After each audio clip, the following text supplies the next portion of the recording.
안녕하세요. 저는 스피드훈입니다. 반갑습니다. 이번 시간에는 컨텐트 어웨어 스케일과 포토 멀지에 대해서 알아보도록 하겠습니다. 먼저 컨텐트 어웨어 스케일을 보겠습니다. 지금 동물 사진이 하나 있는데요. 만약 이것을 컨트롤 T를 눌러서 이렇게 프리 트랜스폼을 적용해 준 다음에 이렇게 가로 길이를 줄여주면 지금 보시는 것처럼 이렇게 동물의 모습이 얇아지고 이상하게 변하는 것을 볼 수 있습니다. 그런데 이 크기를 줄여줄 때 사진의 핵심이 되는 컨텐츠, 즉 지금은 이 동물이 핵심이 되는 컨텐츠가 되겠죠. 이 핵심이 되는 컨텐츠의 크기는 어느 정도 보호를 해주면서 이 전체적인 크기를 줄여주는 기능이 있는데요. 그것이 바로 컨텐트 어웨어 스케일입니다. 그러면 한번 사용을 해 보겠습니다. 에디트의 이 중간쯤에 보면 컨텐트 어웨어 스케일이 있습니다. 이것을 클릭을 하면 마치 프리 트랜스폼을 적용해 준 것처럼 이렇게 크기를 조절할 수 있는 바가 생성이 되는데요. 이 상태에서 이 가로 길이를 줄여줘 보면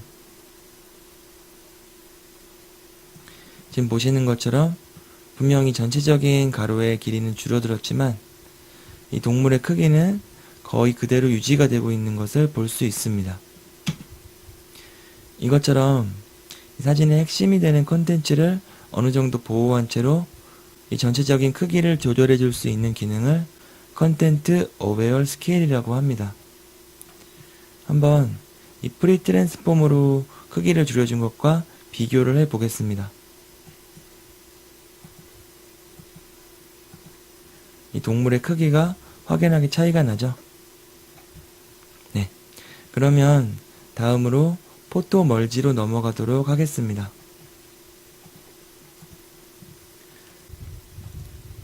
네. 지금 세 장의 사진이 있는데요. 지금 이 사진들은 똑같은 풍경을 이렇게 왼쪽에서부터 오른쪽으로 3번에 걸쳐서 분할 촬영해 둔 것입니다. 지금 이렇게 동일한 조건의 카메라로 분할 촬영된 여러 장의 사진들을 한 장의 사진으로 이렇게 합쳐주는 기능을 포토 멀지라고 합니다. 한번 바로 테스트를 해 보겠습니다. 먼저 다시 포토샵으로 돌아간 다음에 파일에 오토메이트에 가보면 제일 아래에 포토 멀지가 있습니다. 이것을 클릭합니다. 그러면 이러한 창이 나타나는데요. 먼저 파일과 폴더 중에서 편한 것을 선택한 다음에 브라우저를 눌러서 이렇게 분할 촬영된 사진들을 모두 선택해 줍니다. 그러면 이곳에 이렇게 리스트가 나타나는데요. 지금 이 상태까지 왔다면 이제 여기에 있는 레이아웃만 설정해주고 OK를 누르면 자동으로 합성이 시작되게 됩니다. 여기에 있는 이 레이아웃들 중에서 어떤 것을 선택해야 하는지는 상황에 따라서 조금씩 다른데요. 일반적으로 처음에는 이 오토로 설정을 한 다음에 먼저 한번 실행을 시켜줍니다. 그 다음에 그 결과값이 마음에 안 들면 다시 이 나머지 것들 중에서 선택을 해주는 방법을 많이 사용합니다. 일단 저도 이 오토로 설정을 한 다음에 OK를 누르도록 하겠습니다. 그러면 이렇게 자동으로 작업이 이루어지는데요. 조금만 기다려 보겠습니다.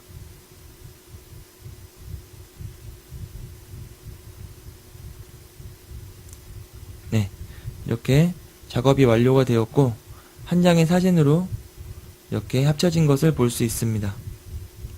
한번 여기에 있는 레이어를 간단하게 살펴보면 이렇게 사진에 마스크 처리를 해서 이렇게 조금씩 합쳐준 것임을 알 수 있습니다. 그런데 이 사진을 가만히 보니 이 지붕 부분도 조금 휘어져 있고요. 전체적인 비율도 조금 마음에 들지가 않습니다.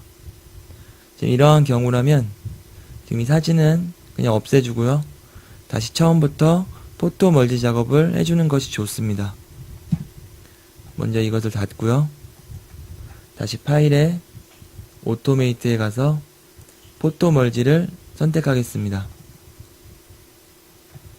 역시 이 브라우즈를 눌러서 분할된 사진을 다 불러오고요. 이번에는 이 오토가 아닌 다른 방법을 설정해 주셔야 합니다. 물론 여기에 있는 이 하나하나를 일일이 다 해주는 것도 좋은 방법이기는 하지만 한번 여기에 있는 특징들에 대해서 간단히 설명을 드리도록 하겠습니다. 먼저 여기에 있는 이 펄스펙티브는 이 세 장의 사진들 중에서 한 장의 사진을 먼저 기준을 잡은 다음에 그 사진이 가지고 있는 원근법이라든지 굴절 등의 정보에 맞게끔 이 나머지 사진들을 적절히 변형을 시켜서 서로 합쳐주는 방법입니다. 보통 이렇게 가로로 나열된 사진을 합쳐줄 때는 이 펄스펙티브는 잘 사용을 하지 않습니다. 이렇게 가로로 나열된 사진을 합쳐줄 때는 이 실린드리컬이나 스페리컬을 많이 사용을 하는데요. 물론 이 실린드리컬은 이렇게 아주 넓은 파노라마 사진을 만들어줄 때 가장 좋은 방법이 되고요.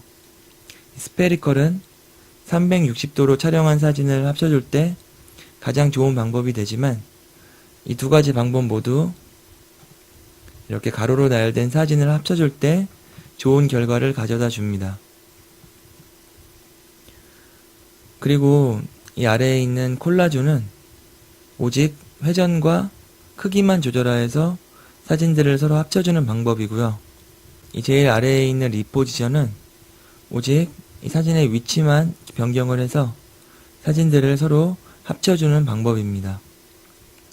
그런데 이 콜라주나 리포지션은 정해진 이동 법칙 외에 사진을 늘려주거나 비스듬하게 왜곡시켜주는 방법 같은 것을 전혀 사용하지 않기 때문에 사진이 제대로 안 맞게 합쳐지는 경우가 많으니 이 점을 꼭 참고해 주시기 바랍니다.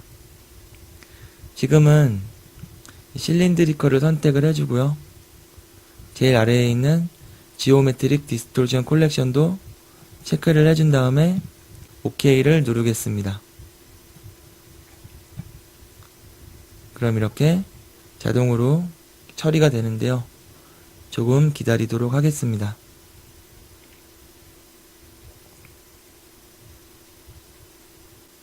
네, 이렇게 작업이 완료가 되었는데요. 한번 이 사진을 살펴보면 이 지붕 부분도 정상적으로 합쳐졌고요.